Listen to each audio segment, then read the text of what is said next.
I didn't put the red there, the child said, tapping the paper. The floor did. The drawing is small, cheap newsprint, waxy crayon lines, the kind that squeak when pressed too hard. Yet it is instantly upsetting. A rectangle room with a slanted window, a tipped lamp, and a red fan shape on the floor that bleeds under a door with 3 screws in the hinge. The child who made it, a 4-year-old named Eli, is shy in the way children get when adults hover.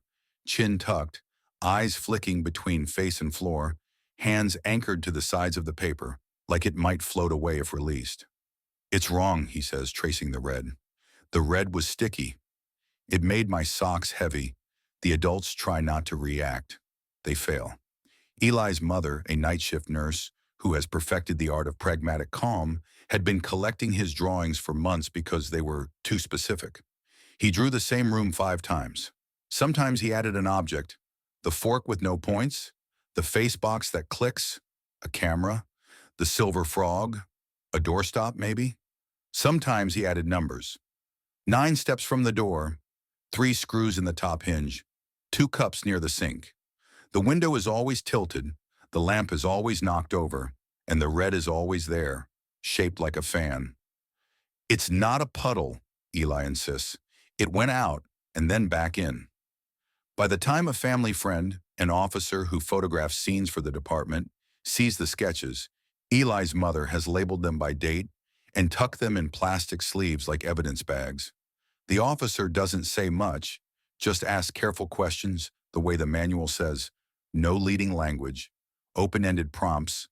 Let the witness narrate the drawing, not the adult.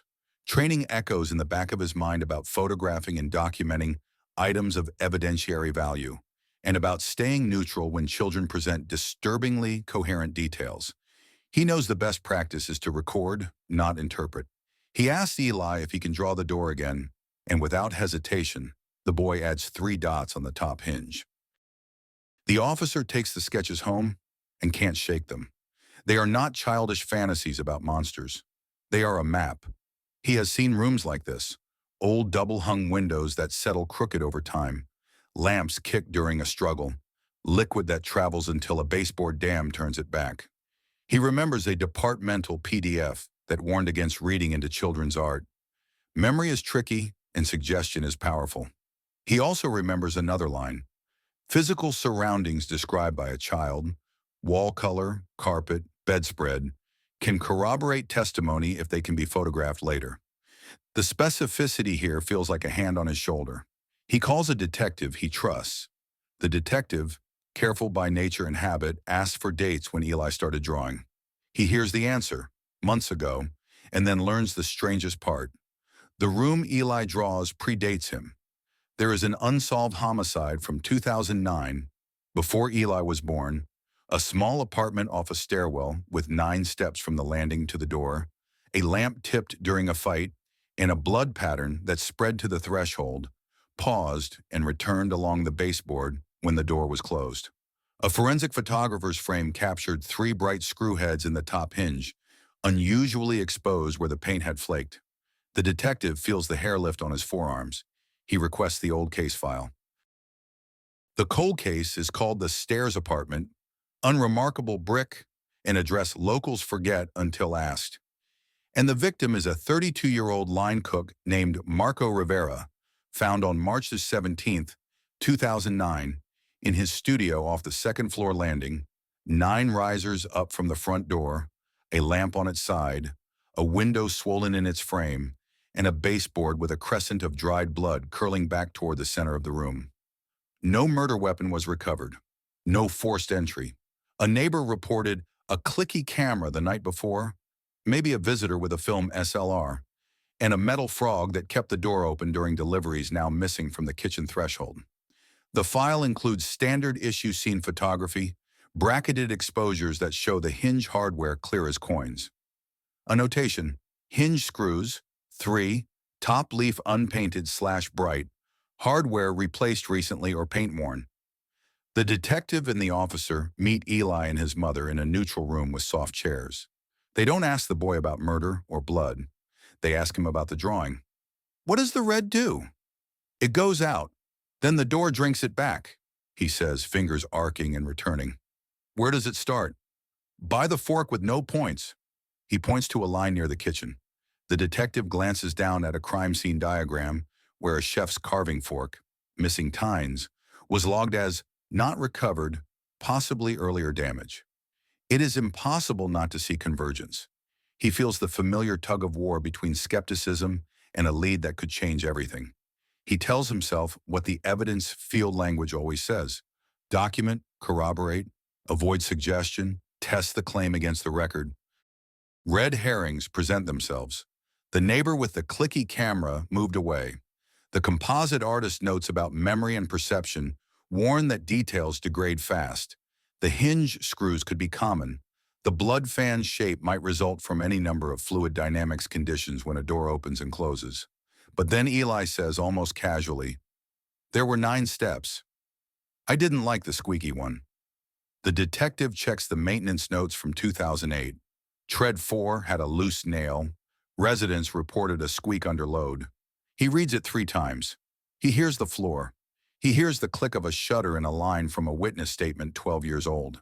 He wonders how any of this lives in a child's head. He wonders if this is how myths start or how cold cases thaw. There is a simple critical danger: to make the child a prophet when the child should be a child. The best practice literature on child interviews is clear. Offer open prompts, do not project, never build a story for them. And the photo manuals are equally clear. Photographs must speak when memories cannot. The detective anchors to process. If Eli's details are real, they will be mirrored in the record. If they are not, the record will resist them. He schedules a file room day, requests permission to re-photograph the apartment. A different tenant lives there now, and plans to compare hinge hardware, window angle, stair treadwear, and the kitchen threshold where the silver frog doorstop once sat. He wants to see what the lens says. On the revisit, the apartment is a time capsule with new paint.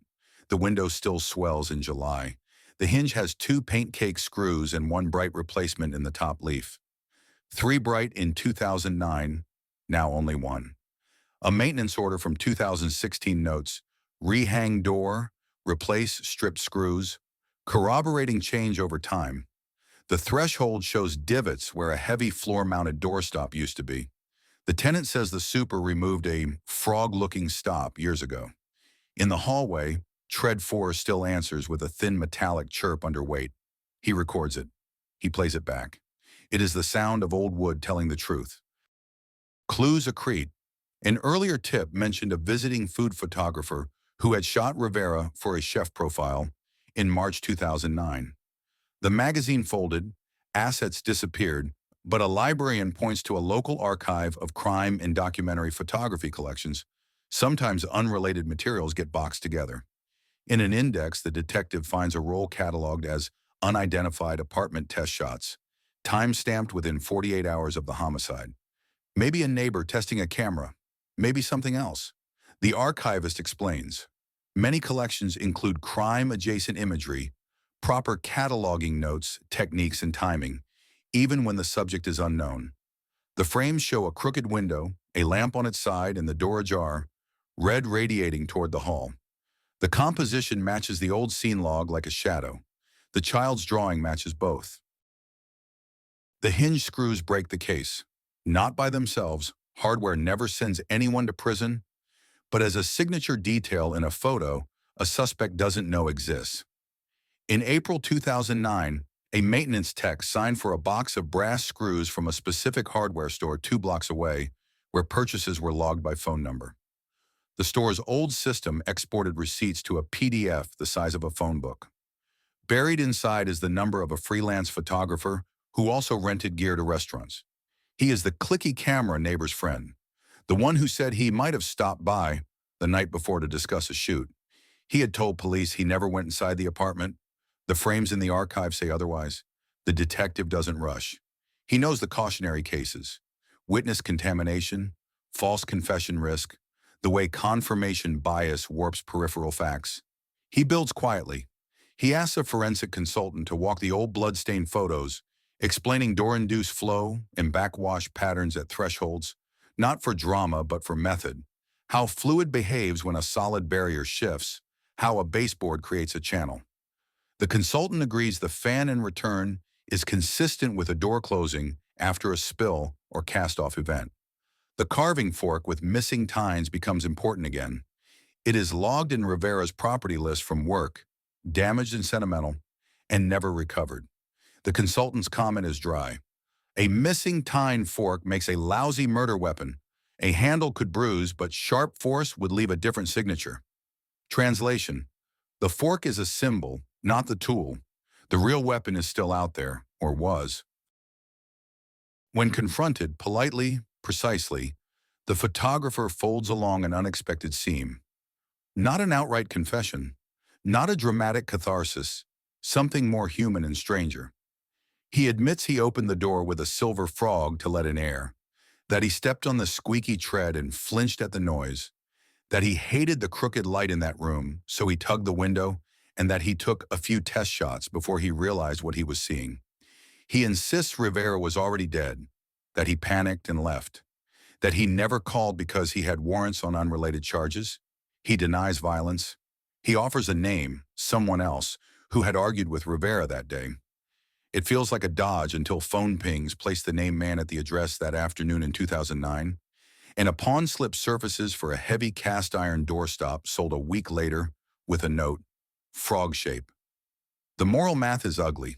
The named man fled years ago. An extradition effort begins. The photographer, confronted with his frames, now authenticated by the archive, admits he lied about never entering, admits he replaced hinge screws after the door stuck, admits he took the doorstop because it was weird. He is charged for tampering and obstruction. The case against the named man moves on a different rail. The district attorney's team carefully walls off any mention of the child's drawings. They are not evidence.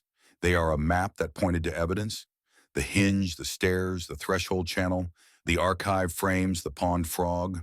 Those can speak in court. Aftermath lands quietly. Eli stops drawing the room. He shifts to dinosaurs and rainbows. His mother breathes again. The detective files an addendum that cites the photography manual for why small scene details matter, and a child advocacy guide for why corroboration is everything. Photographs, physical surroundings, touch DNA when appropriate, and disciplined interviews that let the smallest witnesses remain children. He goes back to work.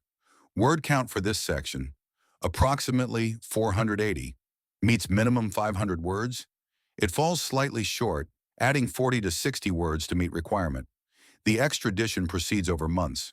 When the suspect is arraigned, the indictment narrative never mentions crayons, only screws, steps, a door that closes, and a doorstop shaped like a frog that someone tried to turn into cash. Justice, when it comes, looks nothing like a storybook. It looks like paperwork that finally lines up. In the end, a child's drawing didn't solve a murder. Disciplined evidence did, but the drawing kept adults from looking away, and sometimes that is the first job of truth. The long-term impact is procedural as much as personal. A reminder to preserve small scene features in photographs, to archive negatives and contact sheets, to document hardware and thresholds, because years later those tiny choices might be the only voice the dead still have. It is also a reminder to treat children's words with care, neither to mythologize nor to dismiss, but to listen and corroborate. The question for viewers is uncomfortable and necessary. When a narrative feels uncanny, can a community hold both skepticism and compassion long enough to test it properly? Don't forget to subscribe to Real Mystery Reports for more strange, dark, and profoundly human stories. New true mysteries every day.